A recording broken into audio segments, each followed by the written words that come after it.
said, we're going to talk a lot about collaborations and partnerships, and I think there's probably no better, more interesting collaboration to watch than a different one than that's up here. Here we go.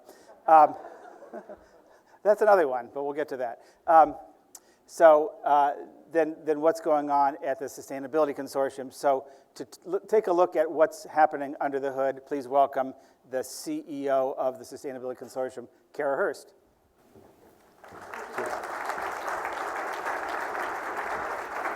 Thank you. With me, I have Charlene Warren from BASF and Elizabeth Sturcken from the Environmental Defense Fund, two of our board members. We're going to have a conversation about the consortium, where we're at now, some of the challenges that we face, and some of the huge opportunities in front of us. So we're thrilled to be here. It's great to be in this big room of friends, and many of you I know online. So hoping also to get a number of good questions, and we'll leave plenty of time for that at the end. By way of introduction, I wanted to say a few words about the Sustainability Consortium. We are about 4 years old now. We have a network of around 100 members, which represents $2.4 trillion in revenue. So we're a big group. We represent a lot of the consumer products industry. And we have been working diligently to produce these research products, which are really business tools. We are working around the world. We work in the US, we have offices in Europe, and now in China. And we have a global presence that allows us to look across consumer products and produce these research tools, which are now being integrated into business, being used by some of the world's largest retailers to evaluate their supply chains and the products in their supply chains and to make improvements on those products. We work in collaboration across a multi-stakeholder consortium. So we are a membership organization, and we have members from corporate, from academic, from civil society organizations, and also from government entities and regulators. So we really do work across a variety of geographies, across a variety of products, anything you'd see sold in the retail environment. We work across a variety of sectors, and all of that leads to some very complicated but very, very rich collaboration and partnership that has resulted in these business tools. And really our objective here today is to give you a look at where those tools sit and to hear really from our members who represent different viewpoints within the consortium around some of those challenges and the ways that we are using the tools and implementing them. We've developed a few solutions now in addition to those toolkits. So those tools are being disseminated much more widely and being used with thousands of suppliers around the world. We'll have data from those suppliers in the aggregate very soon, and lots of different ways in which we're looking at the improvement opportunities that are associated with some of those issues. So not only how can we create more transparency and collective vision around some of those social and environmental impacts, but how can we create improvement in those global supply chains to make a difference in those products and deliver more impact to our mission, and the importance of using the market influence to change sustainability within the global consumer product supply chain.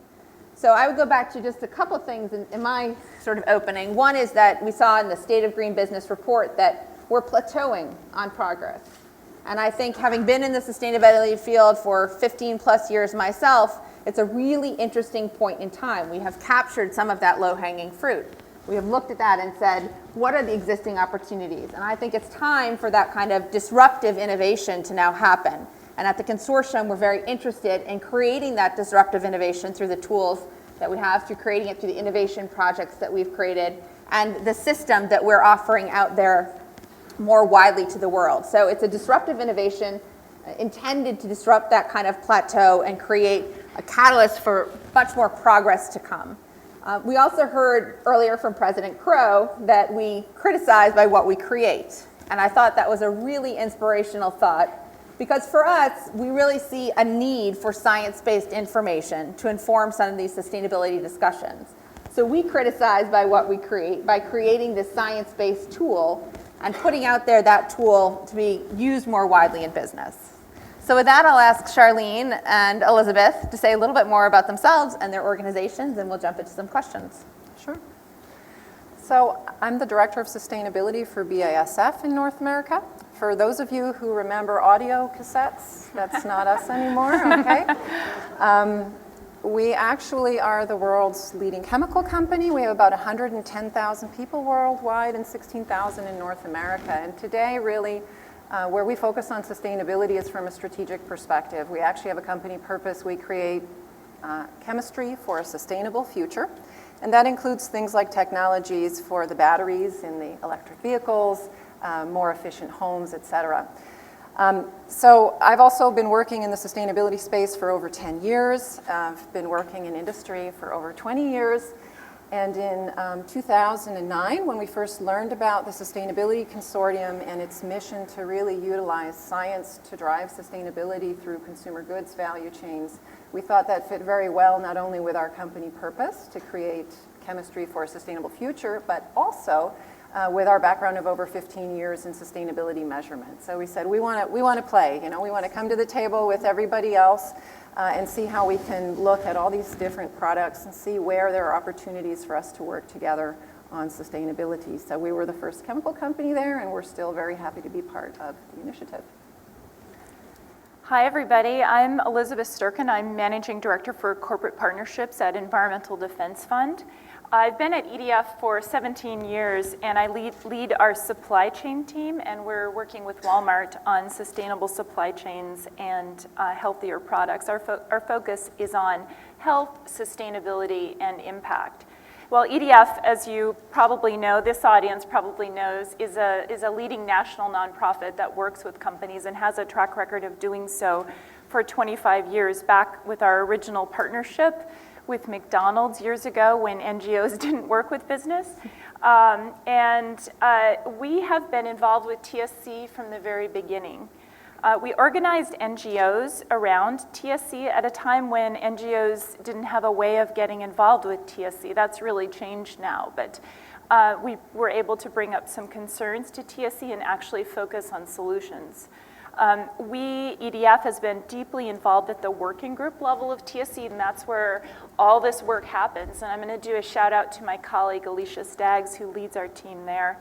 And then now we're on the board and looking forward to higher level impact with this great organization.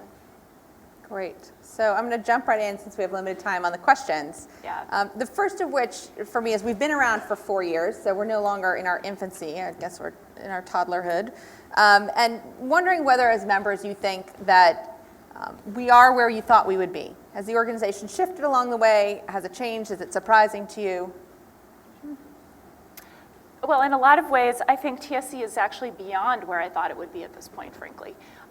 In terms of the rapid iteration of the products that they put out, and it's, she talked about the 100 product categories. It's moving a lot faster than I would expect something like this to move as a multi-stakeholder initiative. The growth across the globe in China and Europe is another example, and then integration, really partnering with other organizations to have deeper impact. Sustainable Apparel Coalition, CDP, some of these nascent partnerships that we're doing. It's a lot faster than I thought it would be. On the other hand, there's a lot of opportunity that we just haven't taken up, and that's really what I'm interested in diving into. I think now is the hard work, really, of taking the TSC knowledge outputs and having member companies use them, and setting some really aggressive goals as member companies. If you're a member company and you're not using the TSC knowledge products, why are you a member? If you're not a member of TSC, why are you not a member of this organization that has this scale and impact and opportunity to dive into this resource of knowledge that just, I don't think you find anywhere else? Yeah, I would offer also, we as BASF partner a lot globally with different organizations, and when we started with TSC, again, one of the really appealing things was kind of the scope. So everything from home and personal care to food, beverage, and agriculture to electronics to toys, all areas where chemistry can really contribute to promote the sustainability of the products. And I would say the breadth kind of what TSC has tackled up to this point is far more than we expected coming into it. I think where it's shifted directions a little bit for us is we came in, being sort of really good engineers and scientists, we said we need to measure everything. And so when we came in, we wanted to really leverage a life cycle approach in all these categories. And to TSC's credit, I think we really had to, in order to have the breadth of the impact, we had to shift direction a little bit and say, okay, we have to kind of go see how much we can cover, and then we need, I think, still to come back and say, how can we leverage some of those scientific measurement approaches to then really hone the products in and understand where the priorities are. But I think the breadth of what they've done in terms of execution and where we've had a chance to participate in all the working groups, we've made an awful lot of progress.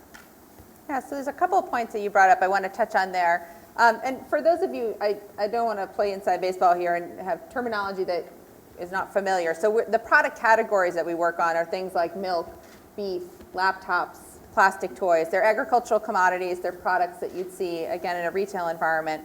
And the tools that we create are evaluations of those products, so the social and environmental issues, as well as key performance indicators. And those are our measurement and reporting system. And so that integration that you both mentioned in terms of people using those, maybe just say more about, why or why not you think that's happening. What are some of the challenges or barriers to further integration of using that kind of information in a company, or maybe what opportunities we're leaving on the table? Sure. Well, I'll start by saying I do see actually companies are starting to use the system, so we're making progress, lots of room to grow and really leverage it. And it's everything from individual companies maybe tackling an issue that has been identified, so whether it's water, or sustainable sourcing of a certain product. Those are things that as TSC kind of hones in on these issues, we then get agreement along the value chain that this is an area we should all be working on. I think where some of the challenges are is you all in this room, I'm sure, are very familiar with sustainability and the scope, right? Mm-hmm. It can be almost everything but the kitchen sink for some products. So you want to start by kind of casting the net wide and seeing what are the potential issues. And I think one of the real challenges for companies then is, and for TSC, is how can we hone in on where the real impacts are and where we kind of collectively want to focus. So you're not just gathering kind of across the board, but you're leveraging that then to say, here's where we can truly make progress on key issues that we can agree as supply chains we need to really be addressing more effectively.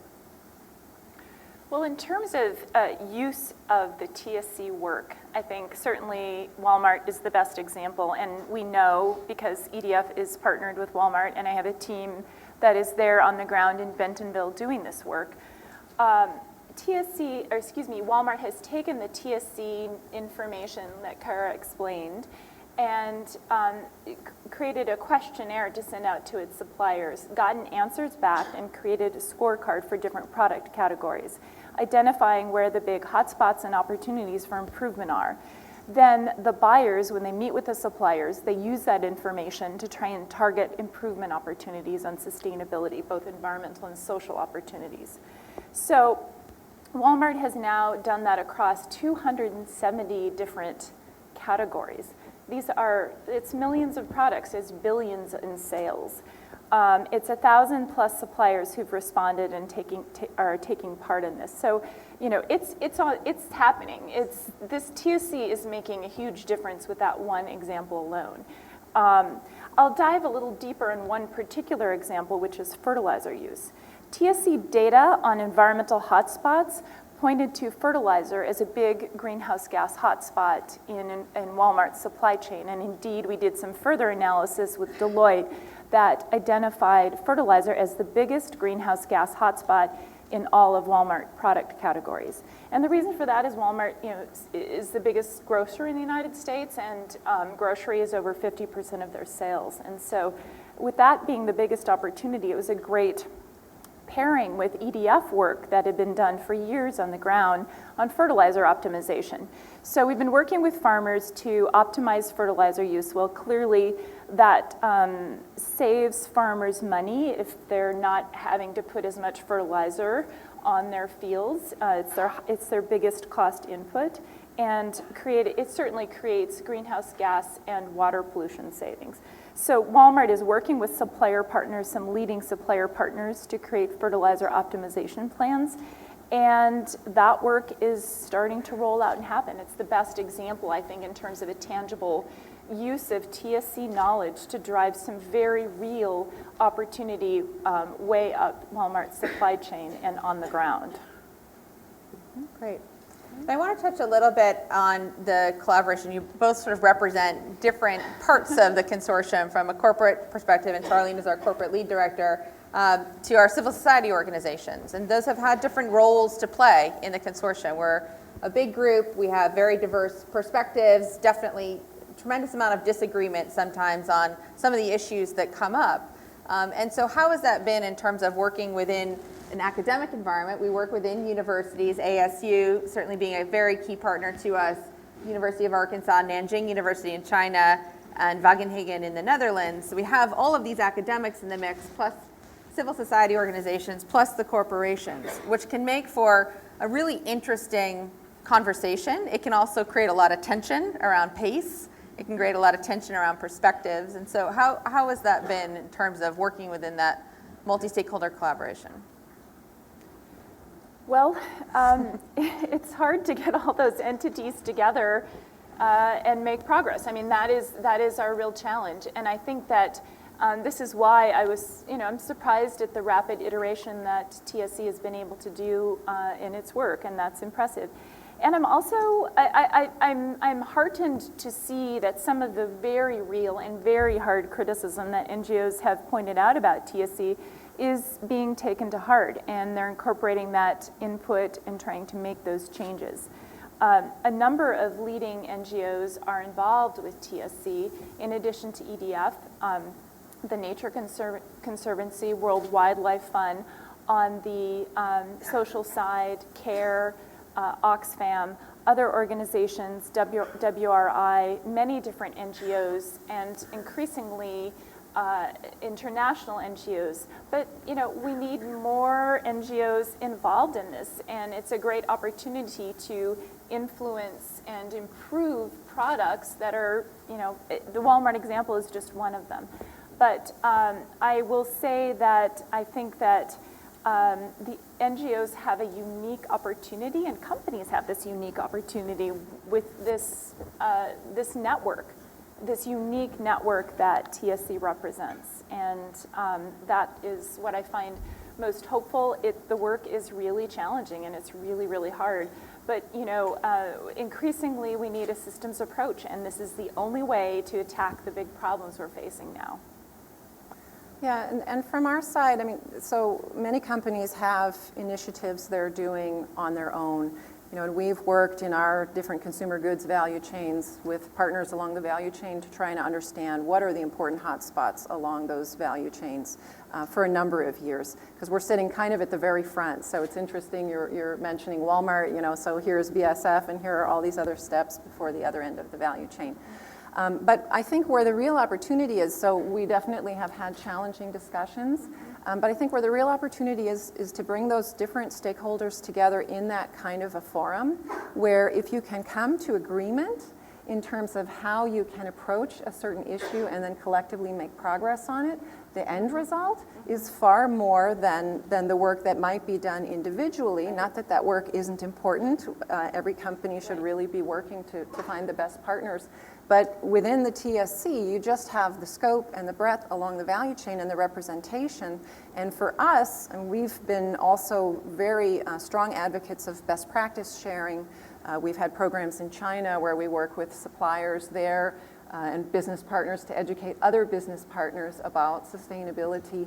And that's what the TSC represents, the opportunity to do within the TSC, and then also to kind of take those best practices and opportunities to drive progress along the value chain and bring others along. So those difficult discussions, I think, are really worth it so that we can make progress. Great. So one of the things I think a lot about is the future of the consortium. So we've been executing on these product toolkits and information for a number of years now. They're starting to be integrated into business, and that's terrific. And we'll continue to do that. We'll continue to improve the quality of those, because that's, as we get out and we are able to pilot those, we learn a lot, and that's continuous improvement process is an iterative process. It comes back into our work. We learn, we change the information. Another thing that we're focused on is integration into business. You've talked about that a little bit. So how do businesses use this information to learn? How do they use it to work with supply chains? But the last piece that I focus a lot on is our partnerships. And so where can the consortium play a role And a lot of these initiatives that have very big visions, World Vision 2020, visions about alleviating hunger, visions about changing our food systems, visions about addressing some of these major complex environmental issues that no one of us can address alone. And so I think there's a role for us to play in creating those partnerships, aligning information, because there's a plethora of initiatives out there. So where we can harmonize and align our work, these initiatives that are out there, and where we can contribute scientifically based data to some of those initiatives to ensure that those big, audacious goals are met, I think that's a role we can play. I'm wondering whether you see it similarly, if you see that vision happening within the consortium, if you see other roles for us, or what are the opportunities for the consortium that we're not yet thinking about or that could be challenging for the members going forward? Definitely, I think this idea of kind of doing even more partnering with other organizations that have been working in this space is a great opportunity to kind of build on the great work that the consortium and its members have already been doing, and seeing what more progress we can make. So rather than recreating the wheel, kind of really coming to agreement on, this is a space, whether it's climate or whatever the area is, where we feel this is a really good, robust program, and let's leverage that within the TSC and use that to drive progress even further. So I think that's a space we really need to tap into more so, and it'll be critical to really achieve the scope and impact that the TSC wants to have. Yeah, it's just stupid to do work that someone else is already doing, right? And so I feel like TSC is making all those right first initial steps to try and make sure we're not making that mistake. As NGOs, we're spread really, really thin, and we're being asked to get involved in a lot of different efforts, and a lot of them are really good, really meaningful efforts, but we can't do that, and companies can't either. Companies don't have the resources, so we have to rationalize this process somehow. And so if TSC is doing what it's supposed to do, and I think the only way it will survive and thrive is if it links arms with other change organizations and other multi-stakeholder organizations to try and make the most of our individual efforts into a greater whole. Great.